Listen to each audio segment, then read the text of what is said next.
Hey, children of God, this is Kristi from seatedinhim.com, where we are seated in heavenly places with Jesus Christ. We're going right on to continue our series with church hurt. Actually, I mislabeled the last video. It says part 5. It should have said part 4. But to keep things tidy, I'm going to label this video as part 6.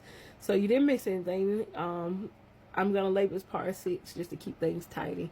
And that 4 will be missing. So I'm going to keep going on with the story. So with all that being said, this is not to like glorify my depression concerning this topic or just, make me seem like woe is me. Two things, I don't want to label it because when I start talking, I go off on a million things. But what I want to say is this: I was wrong and the pastor was wrong. Church in general was wrong. The pastor was wrong. Let me start off with that because they are the spiritual leadership in the place. They were wrong because they hunger and thirst behind me joining the church so badly that they were willing to do or say anything to get me to join, and then were frustrated with my behaviors of not acting like them.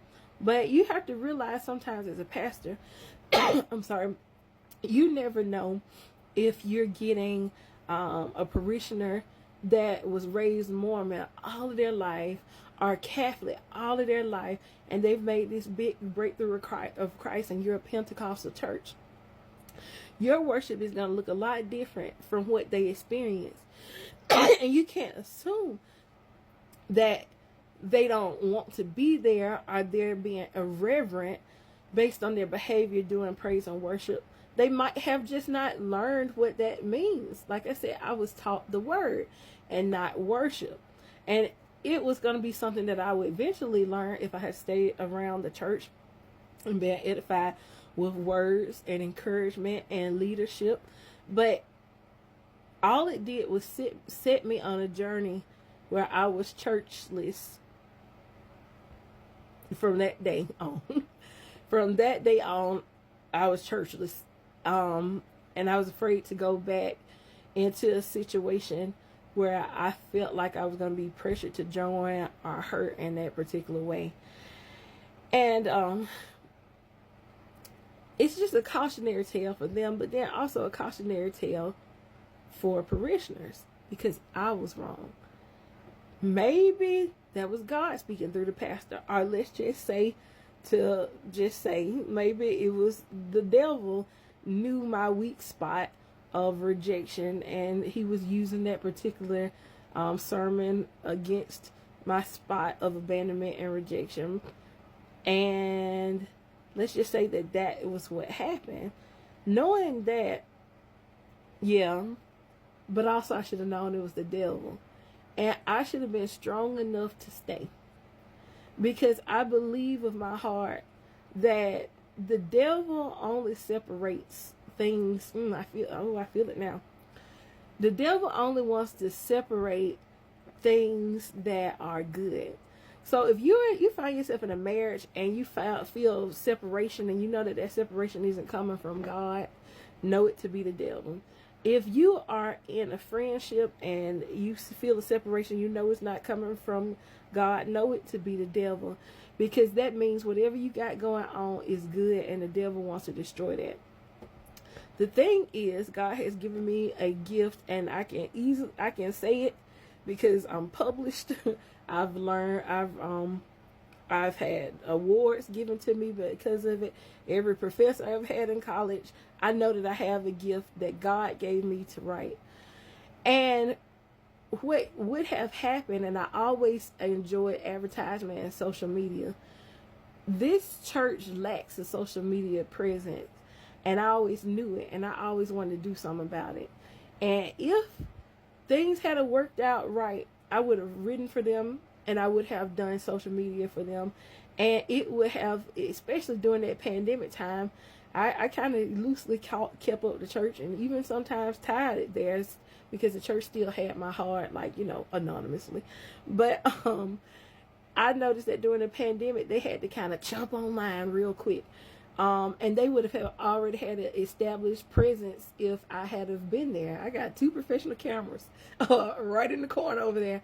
And I would have been willing to share that.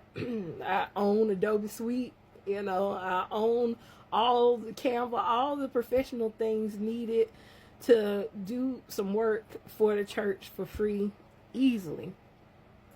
Also, that church was supposed to be the place that was supposed to edify me and bless me. Depression was falling off of me. Just general sadness was falling off of me. I felt like I had a purpose, and I felt for the first time traction in my life since I graduated at 21 years old. From 21 to 25, no traction, and then I just started feeling traction in the spirit.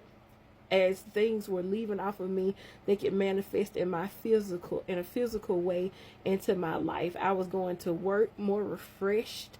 On Monday, I would come to work refreshed, ready to go, using the arsenal from the sermons that I had heard to be blessed.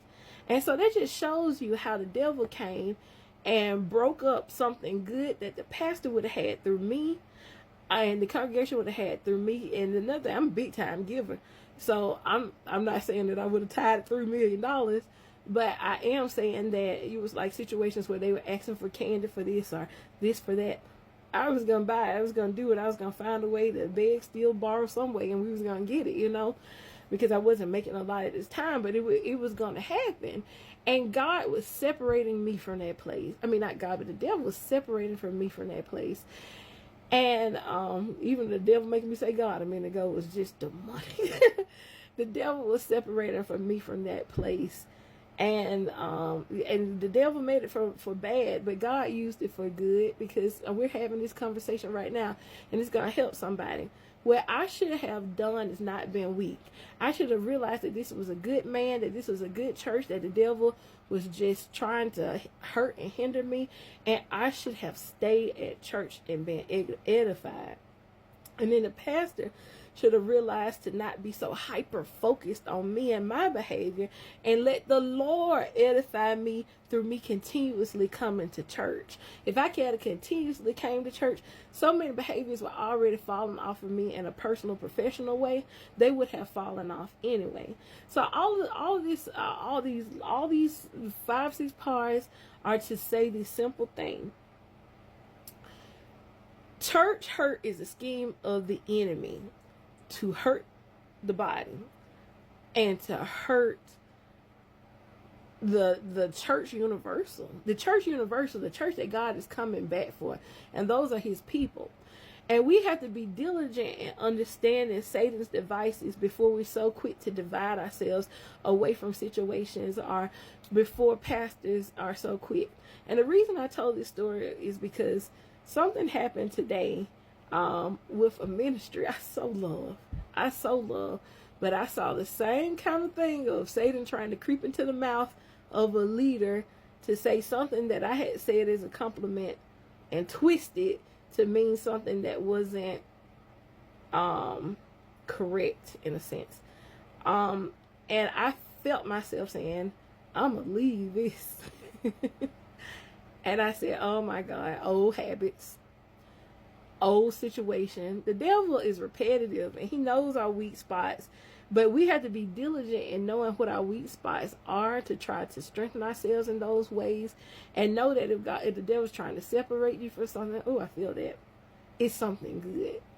So be encouraged. If you were formerly hurt by a church, know that was a scheme of the devil. Go back to church. I'm not saying that church, but go back to church. Okay? And pastors, don't be so thirsty for membership. Don't be so impressed with people. Don't be so frustrated that you allow Satan to creep in, or don't be so willing to just say everything out of your mouth. You got to take a little bit more restraint in the things that you say and you think, because you don't know who you're offending with your mouth. Loose lips sink ships. Remember that? Loose lips sink ships. It's someplace in James that's got like a whole chapter about the tongue being the bow of the ship, or whatever the ship is, a very small thing that steers the ship. And your tongue is a very small thing that can steer. Please be careful. Thank you for watching. Have a wonderful day or night.